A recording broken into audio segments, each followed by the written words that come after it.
And so it's really about knowing yourself well enough to know what is driving me, what is leading me down this path. If you do a good job, then you are given another directorship or offered another promotion. If you have come up in a massive organization, you are accustomed to bureaucracy. When something doesn't pan out, it's really easy to externalize blame.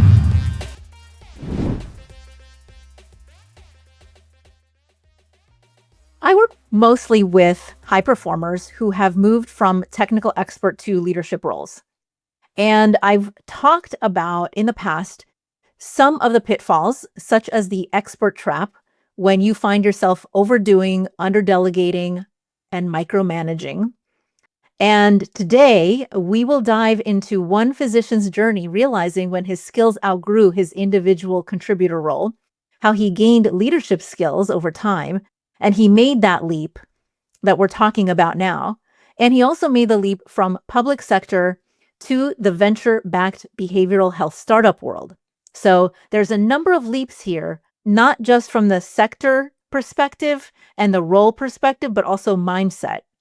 So whether you are an individual contributor wondering if leadership is next, or if you're wondering whether you could make the transition out of traditional healthcare or higher ed or another public service or sector role into the corporate world, whatever that is, this conversation will reveal those things that you need to ask yourself, what to take with you, and then also what you need to leave behind.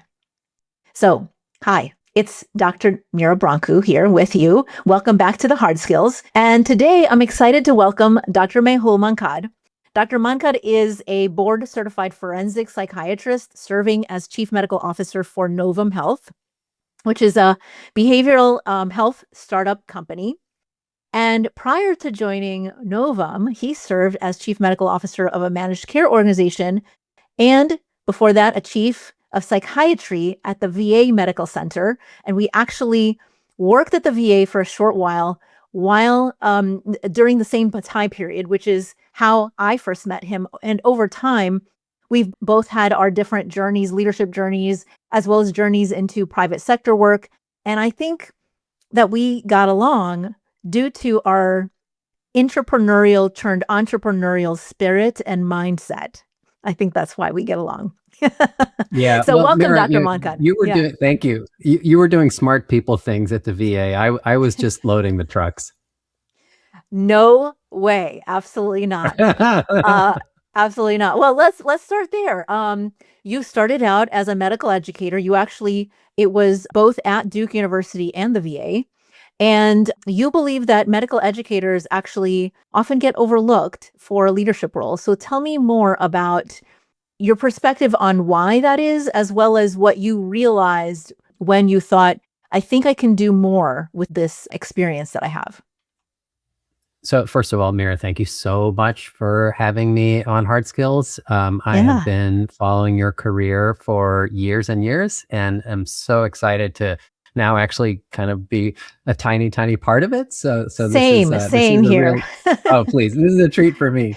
So I would say that I have never given up my identity as an educator, and it really informs my approach to leadership. But coming to your question, the stance that educators take is ideally it's one that is fairly intimate. You make yourself and the learner vulnerable. And when they're functioning at their best, an educator creates an environment where the learner can kind of say, these are all the things I don't understand. I am at your mercy to help me get from where I am to where I'd really like to be. And can you serve as a guide? Can you fill in the gaps? Can we do this together? And as you know, when that kind of dynamic happens at its best, it's magical. But it's not really one that can be, well, I suppose it could be authoritative and kind of dictatorial and just kind of sharing information from on high, but that's not really the way that I approached being an educator. And so that kind of delicate dance of the back and forth between learner and educator doesn't really create an environment where the educator says, now I'm going to be in charge of a bunch of people and tell them what to do. Mm. It doesn't feel like a safe place for the educator. But I think if the educator takes a closer look, a lot of those skills are transferable. And they really work well in a small team. So if someone is going from a role either as a trainer or a teacher, or in my case, as someone who is working with medical students and residents and learners of that sort, the best next step is to work with running a small group and using the same skills that you use in bringing people's knowledge base up to getting them to achieve a goal as a team. Yeah. And some of what I'm pulling from what you're saying is number one, it takes some vulnerability when you're a student to say, I don't know, and to allow somebody in the role of medical educator to teach you something you don't know so that you can be better. Same skills in leadership and followership, right? Folks who are on a team need to feel like they can be vulnerable enough to say, I don't know, but I want to know, and I'm willing to learn from you, and I want to learn from you. And you need to sort of create that environment to be able to do so. If you take the stance, it also sort of, as an educator, knowing that, right? Knowing that you can take a different stance to teaching. And what you're describing is maybe it's not always great or helpful to take the authoritarian, I know everything stance, because it keeps your learners from learning, or it keeps in a leadership role, it keeps your team members from being willing to ask. Yeah, I agree completely. I think one piece that I learned as I was kind of going through my leadership journey is that intimate, vulnerable type of leadership. At least for me, it was hard to scale because once you get Mm. to a certain point in the organization, you're not leading a small team. You may have a small team, but they then have delegates themselves, and so there needs to be a way to kind of work in a manner so that your needs or the needs of the organization then can kind of trickle down to the entire group. Oh, okay. So before we get to that level, first, was there some moment or some situation that led you to realize you wanted to go into leadership? How did you make that decision to move into leadership from a medical educator role? Oh gosh, this is gonna sound it's not gonna sound very kind. but Ooh, I do tell us. yeah, right. I had a colleague of mine who had chosen the kind of the other path in a teaching hospital, which is primarily to be a researcher and to go that kind of grant funded route where you publish or perish, but if you're publishing and your work is getting out there, there is a clear path to promotion, and it gets recognized inside the institution, outside the Mhm. institution. If you're bringing in grant funds, it certainly makes the financial side of the house happy. And so this colleague of mine who, we had trained together, this person turned to me and said, Mehul, you're going to end up training your boss. And Hmm. you can do that a few times, but at some point, you're going to get kind of tired of working for your former students. It sounds a little bit thin or selfish, Interesting. but Yeah. No. Yeah. Yeah. he was right. Yeah. So Yes. I Yeah. thought, you know what, I'm gonna give it a try. And the worst thing that can happen, and you brought this up at the top of our meeting this today, worst thing that could happen for a technical expert that puts their hat in the ring and tries a leadership role is that it doesn't work out and you go back to being an individual contributor. Is that so bad? Yeah, yeah. And let me just be honest that I had an amazing, unexpected leadership career that at some point I ended up feeling like I had maxed out on my learning. I wanted to sort of switch gears, reinvent myself. And the way to do that is to go back to being an individual contributor and learning that new lane of effort. And I did that. And I didn't feel like I lost anything. It's just that was the right decision at that time, and now I'm back in leadership and all of that stuff. And so it's really about knowing yourself well enough to know what is driving me, what is leading me down this path, and For you, one of those was, do I really want to be constantly teaching my future bosses, or do I want to give my hand, try my hand at this, and see what that's like? Right, right. Oh, yeah, no, and you touched on something that I think is so key for all of us, and I do think the best educators are learners themselves, right? And so I am a zealous advocate for continuing to acquire new skills, and I agree with you completely, Mira, that nothing is wasted. You never really know when the new information you are pursuing is going to kind of pay back dividends later. Yeah, yeah, absolutely. So in in your first leadership role, what did you learn that was either an unexpected shift that you had to make, things that were maybe unexpected challenges or barriers, mindsets, just from individual contributor to the first role? And what was that first role? Yeah, no, that's a great question. My first leadership role was, again, leading a very small team of about 6 people. And it was in the emergency room of a teaching VA hospital.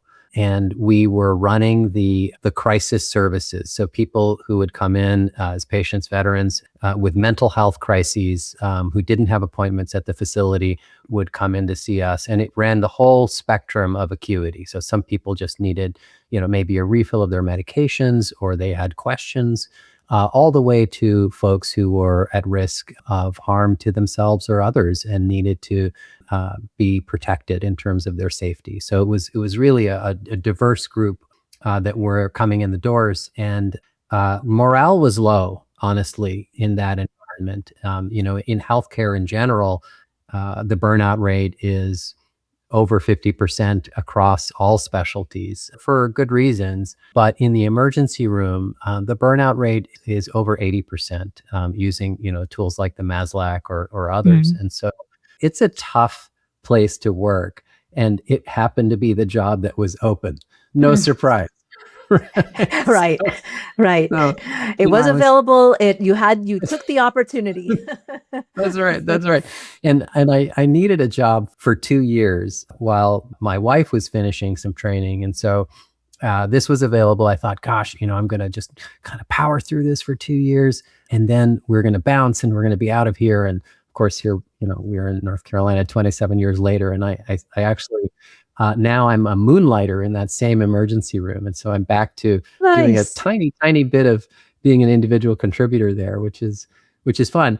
But to try to answer your question, the piece that was the biggest surprise for me was this really naive perspective that I had that everybody was going to have kind of the energy and enthusiasm to do the right thing for the service, and that everybody was there for the same reason I was, Mm. which was to make a difference in the lives of this very vulnerable group of people that were coming to see us. And what I needed to kind of grow up and understand is that seeking alignment among my peers and subordinates was at least as important as anything else. And so understanding why they were there and trying to get all of us on the same page instead of making any sorts of assumptions was task number one for me. Yeah, that's great insight. Wait, so okay, not everybody has the same motivation? Right, that's right, yes, not everybody has the same motivation for doing a job, and knowing what those motivations are, and then figuring out how to motivate different people with different needs and interests and reward systems is absolutely a great first initial skill. Were there any mindset shifts as well, in addition to like just your own how you saw yourself? I think so. I think the one shift that I would mention is that I happen to have kind of come up. I trained in that same hospital. And so now I was put in charge of something, although it was small, it was in charge of something. And so I was in the, I don't know if this is a word, then an unenviable position of telling people who I used to be subordinate to how to do their job. Mhm, Uh, mhm. And that is a challenge, particularly when, age-wise, I am the same age as some of their children. Mm. So I think learning and I actually did, I would practice in the mirror at home. Like I would look at myself and I would use their first name to kind of signal that we were peers, and then think about how I was going to explain to them that actually I need things done this other way than the way that they were doing, and this is the why. And so I think that Brilliant. was a big mindset shift for me, and it was scary. Yeah, yeah, that's brilliant. I love how you took what is a very common uncomfortable experience for many high performers who end up in leadership roles at a very young age, or, who are earlier in their career than the people that they're supervising. I love that idea of practicing and saying their first name. That's brilliant. So let's now skip real fast to the sort of the highest level leadership that you had, but within public sector. So Yeah, that was the chief of psychiatry, right? So chief of mental health. right. That's right. Yep. And so the first question is like, what led you to decide to continue with leadership after those first 2 very intense years? I wonder about that myself. The idea that no good deed goes unpunished is probably part of it. Mhm. If you do a good job, then you are given another directorship or offered another promotion. And I think that, being a little bit facetious, but that may be part of the answer. The real answer is that I started to internalize the idea that leadership at its core, and my belief, I'm curious where your thoughts are, is creating systems that outlive you so that people can do their best work without your direct involvement. And as you've already said today, it requires incentives, it requires alignment, it requires kind of getting a lot of different processes and procedures in place so that doing the right thing is the easiest thing to do. And I thought that was really the next challenge for me as an administrator. And that was something I was excited about. Yeah, I love that. I don't think a lot of leaders see the legacy piece of it. They see the definitely the other pieces if they care about the purpose of leadership, which is really to create the kind of systems where everyone can thrive and be their very best so that the mission can get done, right? But there's a very unique smaller set of leaders that also think like you. So, what is my impact beyond the time that I'm here? And how can that outlast the time that I'm here so that it just doesn't end when I leave my role? Right. And that is a bigger mission, right? A greater mission. So, I'm assuming you took that into that highest level leadership. And so, in that highest level within public sector, what did you notice about the things that you learned along the way, the growth that you saw in yourself? That it took to get to that level. Things that I learned along the way that I think helped, and this probably came from supervisors that I have had, maybe two things. One is, and they're related, patience is something that I needed to kind of cultivate and temper my energy and enthusiasm against. Mhm. So I think I have a tendency to see what I need done and go, go, go. And when it doesn't happen, get frustrated and get upset. And that's probably not the most mature response. And so the idea that if I just keep chipping away at the problem relentlessly but patiently, that we will make more progress than if I give up. And so Yeah. I think that was one piece. And then the other one is that I see this, in the cubicle of people, when I'm walking. Well, I guess nowadays a lot of people work from home that used to work in cubicles. But there was that little sticky thing with the push pin in it that said, like, if it's just because it's a crisis for you doesn't mean that it's a crisis for me, or something like that. I can't remember Mhm. exactly what the Mhm. cartoon said. And so there would be so many kerfuffles that would happen on a daily basis. I could let those derail me. I could let them derail the mission, or I could just have everybody take a deep breath. And, this was a job in healthcare. So yes, sometimes they were life or death situations, but you know what, Mira? Most of the time they were so-and-so got an office with a window. I'm really mad about that. So a Mhm. lot of the things were issues like that. And Yeah. so Yeah.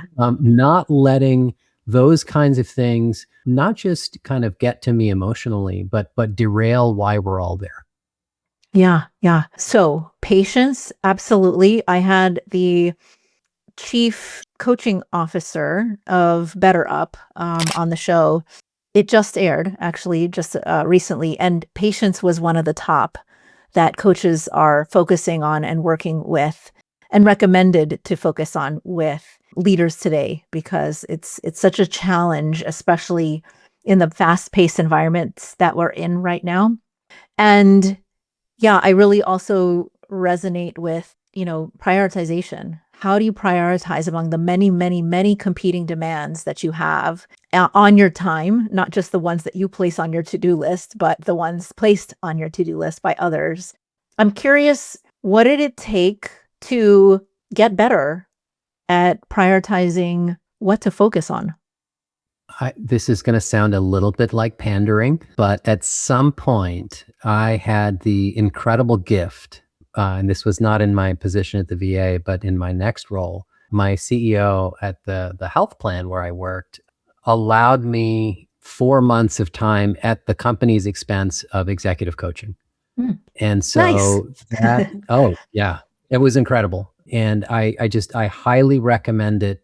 I think I lucked out. I had the right person as my first coach, but helping me understand that, again, that game of whack-a-mole, if you remember it, if you're old enough, from the arcade, where you're Mhm. kind of like the little things Yeah. are going up and down inside on the top of the arcade and you're banging them with the hammer. That game and that idea that there are 100 little fires to put out, but you've got to navigate them and find either the three that can be put out today, or much more importantly, the one that is the priority that needs attention, and then do the best you can with the other 99.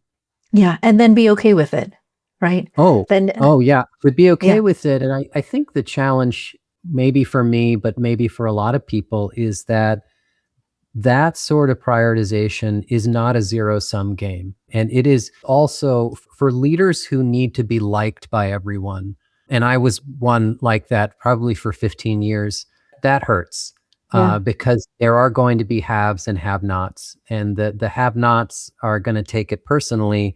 And it's critical that you don't take it personally and convey that to the people Yeah. that did not get the attention today. Right. Yeah. And, speaking of the hard skills, sitting with other people's disappointment in you is really hard. And yet it's so important for leaders to be able to accept that as part of prioritization, right? Yeah. So let's now take it from public sector to private.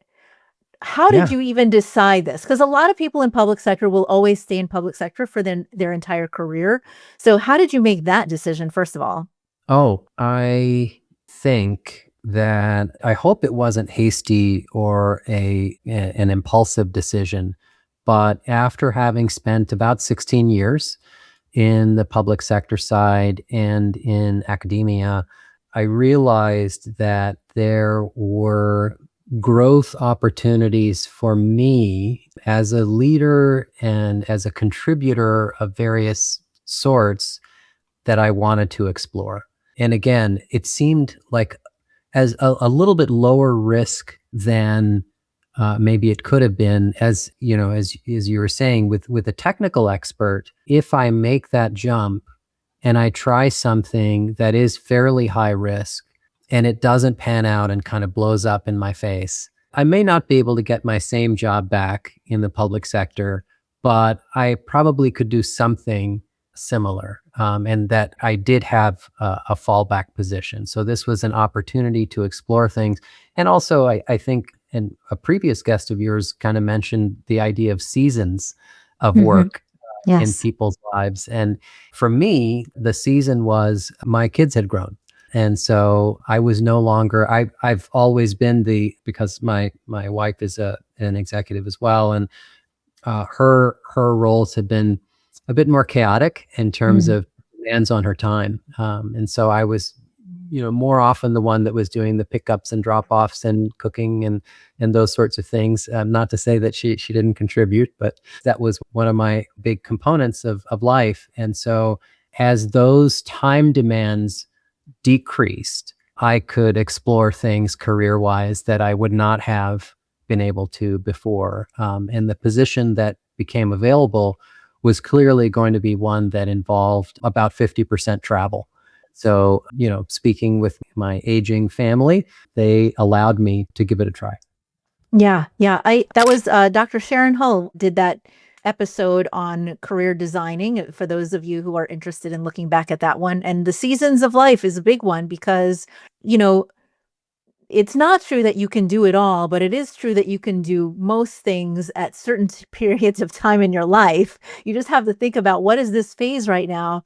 What do I need? And can I have it right now? Or do I need to wait until later or what that is? And for you, some of the stars aligned around what you were ready for in terms of a personal and professional challenge and what your family was ready for in terms of the needs, having changed over time, which is very much something that I resonate with too, as I've seen our kids grow and the different amounts of attention and capacity I might have at different time points in terms of their needs, right? So yeah, go ahead, Mehul. Were No, you no, gonna add you something? Okay. nailed it. Yeah. That's exactly it. And I think the silly anecdote is it sunk in for my, at the time, high school age daughter when we were traveling somewhere on vacation. And because I travel so much for work, I have some sort of status with the airlines. And so they gave us a couple of bump ups to first class. And I was like, oh, Nice. here, why don't you sit up front? Because it happens to me, here and there. And so she was like, "Oh, okay." I get to benefit from So this maybe too. maybe dad's new job is not a bunch of crap, That's really funny. So you moved, first into a chief medical officer for managed care, and then chief medical officer now with a venture-backed startup. What did it take to make the first shift into just chief medical officer, managed care kind of role? Yes, I think that shift really fit with my increasing realization, and I don't want it to sound cynical, but more kind of realistic, that the US healthcare system, such as it is a $4 trillion industry now, 4 trillion with a Wow. T. Wow. And so it makes up approximately 20% of the United States GDP. And Mm, with that lever, the influence is clear. Understanding the flow of funds through American healthcare is no longer an option. Anyone is going to work in or adjacent to the healthcare system, particularly if they want to take on leadership roles. It's essential that they understand funds flow. So the next step for me was to enter that space.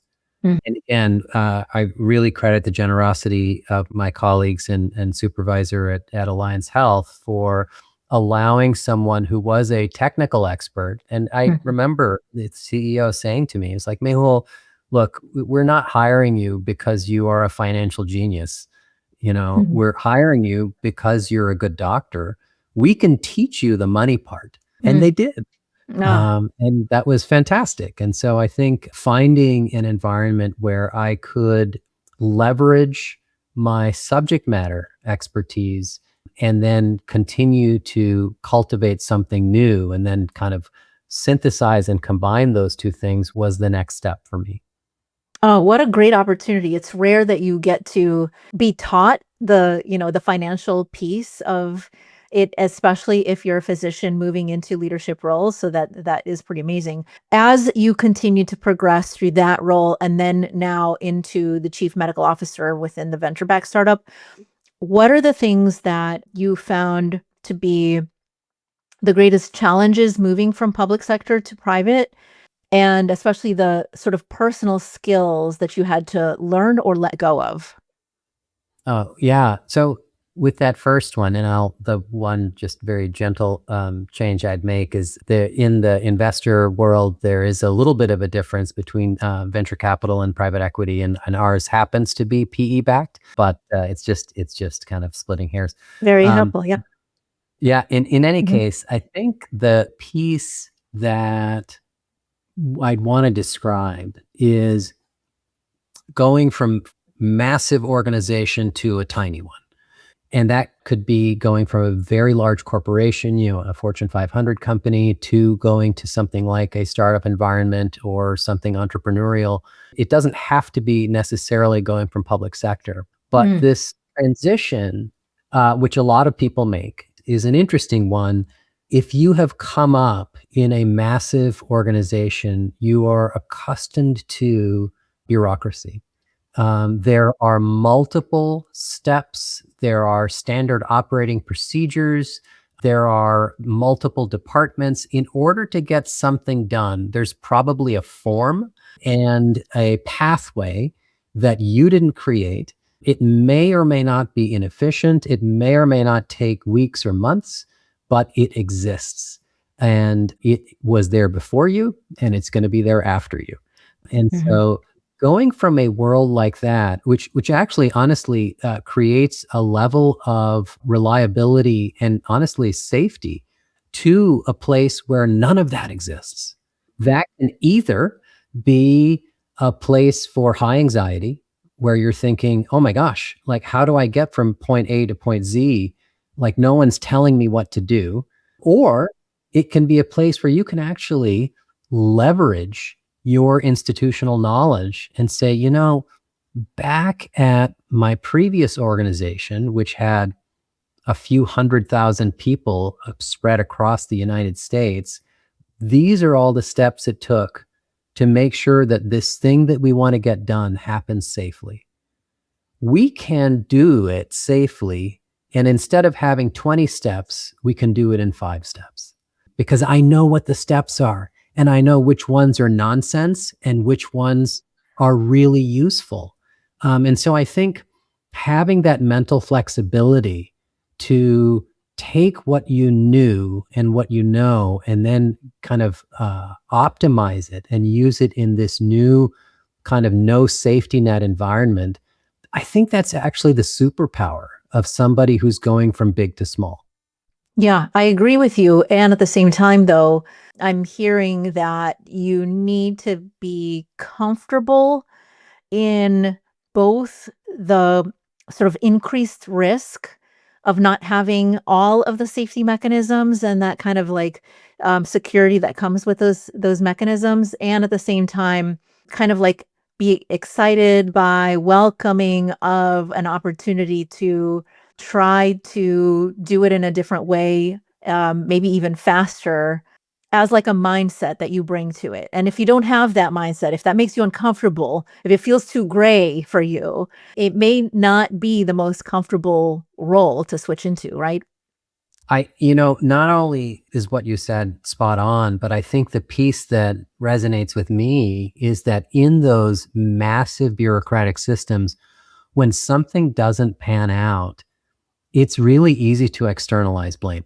Mhm. Say, oh, well, it didn't work because, somebody else didn't do their job. As you move from big to small, or if you're a solopreneur, and it's just you, there's no one left to externalize blame to, right? So these are processes that you set up, and if they don't pan out, you've got to take the ownership of looking at yourself and fixing what needs to be fixed. That's right, that's right. And so what kind of personal development at that point does that require to kind of know that whatever you try, it all rests on you. Oh my gosh. Yeah,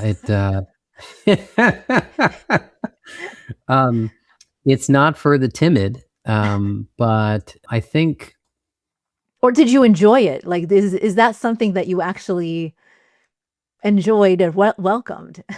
yeah, yeah, it depends on the day. I think the challenge is, be careful what you wish for. Mm, And I'll give you an example. As we were setting up our organization, we needed an informatics backbone. These days, every company needs to rely on some sort of IT infrastructure. And for us, we were looking at vendors in the market. And if I was in my old job, we would have run an RFP and people would put in bids and, there would be mhm, a whole thing. And yeah, I knew how to do that. I knew that we didn't need to be that formal and starched, but we used that scaffolding to kind of go out there with a rubric and vet different vendors for our IT backbone. And in the end, it was that sort of structural thinking that ended up helping us pick the solution that we picked and then really run with it. And I am fortunate to work with a group of really talented folks where I could share that rubric with my partner in crime, and we with the other kind of six folks in our organization at the time, and show how logically validated that approach was. And so I think if you're asking, how do you sleep at night when you have big decisions to make, and in my case, spending a lot of investors' capital, if it could be defended and you believe in the choice that you made unconditionally, then at least it allows me to sleep at night. yeah, yeah. Looking back at your career then, from where you started to where you are now, what do you feel you've gained and what have you lost? I think I've lost some years on my pension. Yep, same here. Uh, you're right. You're right. And so that's, I think what I've gained is a tolerance for working without a safety net and letting go of fear. I think many my dear, dear colleagues who have made a really wonderful career, either in a giant organization or in public sector or what have you, end up developing and kind of reinforcing a fear of taking safe risks, a fear of trying something truly novel, a fear of trusting themselves Mm, when they really have interesting ideas that they could pursue, but then just leaving those as kind of coffee table talk and not really acting on them. mhm, And so mhm. I think I might answer your question as I both have gained and lost the kind of the same thing. Yeah, really interesting. And anything that you see as the through line from medical educator that you still hold on to and you still use as a skill set? I am really interested in understanding a problem that needs to be solved at its core. And so to break things down into fundamental principles, if they are something that I can understand, there are some, things in the IT side that are just, they continue to escape me and I have to just trust. But if there is an issue that is happening that is either an obstacle or barrier or a challenge, it's really interesting for me to get into the weeds, understand it. I may not be the one to solve it. I may not be the one that puts all the steps together to fix it. But I think that is the red thread that connects all my experiences, is wanting to really dive deep and understand the thing as we are trying to find the next steps for it. Yeah, I might also add educators are exceptionally good at translating highly complex information into highly digestible, information and then practical information about how to, right? And like, so why and how to. And from a leadership perspective, not all leaders are really good at translating their vision into something that people understand. and people can digest, people can be inspired by, but I think educators are especially good at that. Oh, that's a great insight. I think some people who rise to very high levels no longer are in touch with the front line. And so if there are many tiers to an organization and you are only around the people that are in your immediate direct reports, then I think it behooves leaders who are in those somewhat isolated roles to spend time out in the field with people doing the work and get to know at least some of them and listen. I think it really impacts some of the choices that they make. I agree Yeah. with you. Yeah. And speaking of understanding, listening, and also influencing, what does influencing look like now at the C-suite level versus what it looked like as a technical expert and medical educator? Well, I'm going to lean a little bit on what you just said about educators as leaders. I think, I serve as the champion for the clinical enterprise at my organization. And so the influence that I have is to take esoteric, technical, in my case, behavioral health knowledge and turn it into information that the rest of our C suite can understand so that as a group, we can make the right decisions for the organization. And so, does our chief financial officer need to understand the minutia of full model dialectical behavioral therapy? No. But does our chief financial officer need to understand why funding that sort of treatment is the right thing to do at all levels? Yes. And so I like your idea that the influence that a technical expert can have is as an ambassador for Mm. their position, and that's really the influence. And also it goes kind of both ways, where you want to be approachable so that across departments, people are willing to come to you and ask questions and not feel judged so that they can understand some technical element better so that they Mhm. can make better decisions for the organization. I have to believe every single day, especially for people I disagree with, that they are motivated by doing what's best for the organization and that they just have a different opinion. And so if I don't believe that in my core, then it gets personal. Yeah, yeah.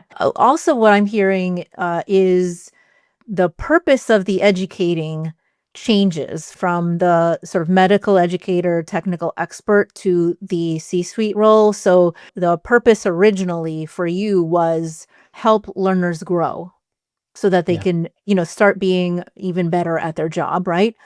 And within the C-suite, it is also to help decisions be made and strategy be developed. absolutely. It's to progress the ultimate goals of the organization. Yeah. Yeah, yeah. What might be some misconceptions for people who are thinking about this similar trajectory, going from technical expert to higher level leader to maybe even C-suite, that they might not be aware of, things that you've learned really need to be sort of like thought through? I think about this all the time Mm. because it applies to me so personally. So a lot of the technical experts that I know have so many letters after their last name. And so we're kind of accumulators of degrees and certifications and trainings. And that's great. It's gotten us to where we are. And it's made us kind of, apex predators for our technical work. And so Right. you're really good at that thing that you've trained your whole life for. That's great. Don't let that get in the way of Mm. going ahead and seeking or accepting a leadership role and thinking, you know what, I'm going to put off the leadership role until I get a certificate in leadership. Mm. You can pursue the certificate in leadership, or you can go and do the MBA that you thought you needed. It's fine. You can do that, but don't use that as an excuse for jumping in. There are ways, and we've talked a little bit about this, maybe it's through coaching or maybe it's through other resources where you actually can start now. And then I think that actually puts you in a better position to figure out what added skills you need. And they're probably going to be a little bit different than the skills you thought you needed. And the example I'll give you in my case was that I realized in my last CMO position that my skills with data analytics were primitive. And so in preparation for my next role, I pursued training, a certificate in data analytics. Now, I pursued it after I had accepted my next role. I didn't use it as an excuse.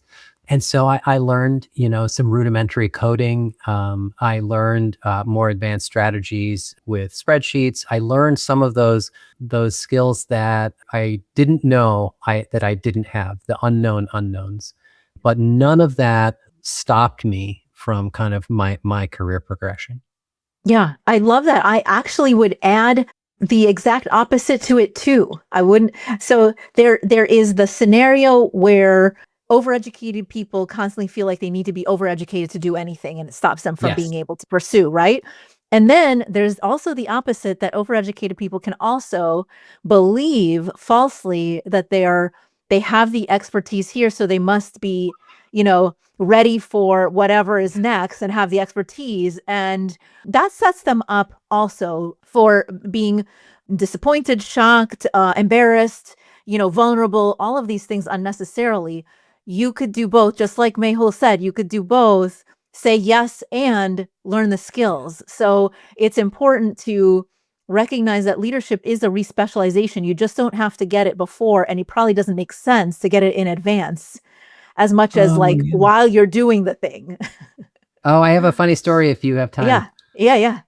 Yeah. So when I was more active at Duke University, they wanted me to give a lecture in a rural hospital in the mountains of Western North Carolina. And so there's a charter airplane service that works with the area health education centers. With the acronym is AHEX. And so they'll fly, you know, people around to give these lectures. And maybe nowadays it's done by Zoom. I have no idea.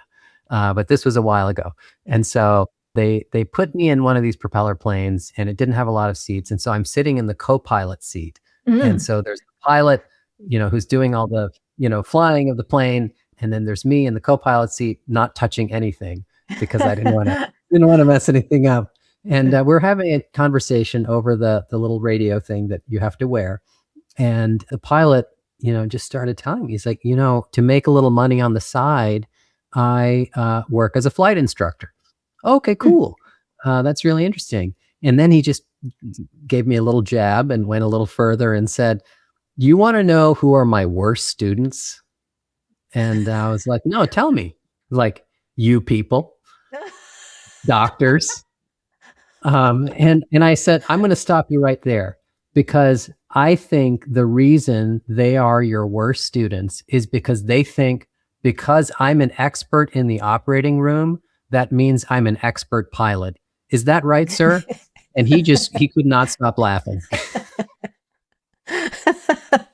That's a great anecdote. Yes, yes, absolutely. So we have to somehow balance the humility side of what we don't know what we don't know somehow, while also allowing ourselves the opportunity to recognize when, respecializing in leadership as an additional domain on top of what you're doing will help you get there.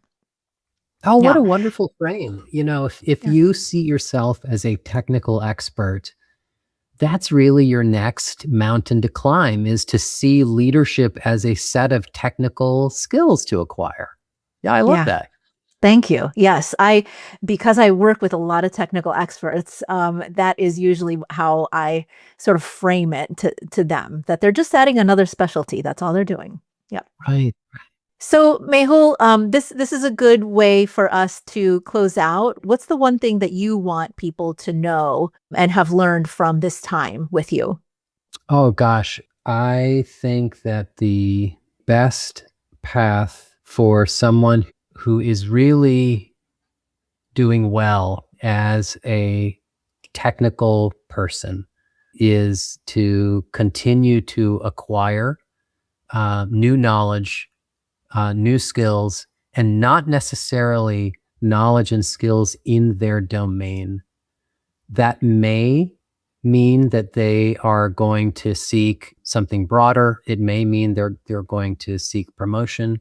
But I think having a zeal for lifelong learning and self-improvement is a critical way to keep from being in that 50% of people that are experiencing occupational burnout.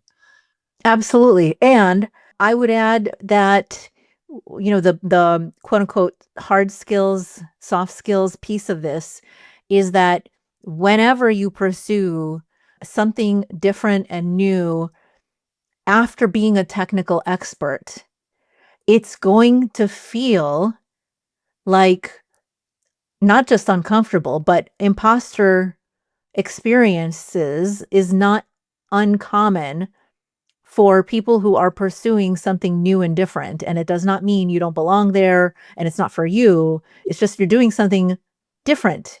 So, of course, you're not going to feel like you belong or that it's right for you or whatever. But if you're excited about it and it interests you and it's helping you feel like challenged in a positive way, then you're probably going in the right direction. 100%.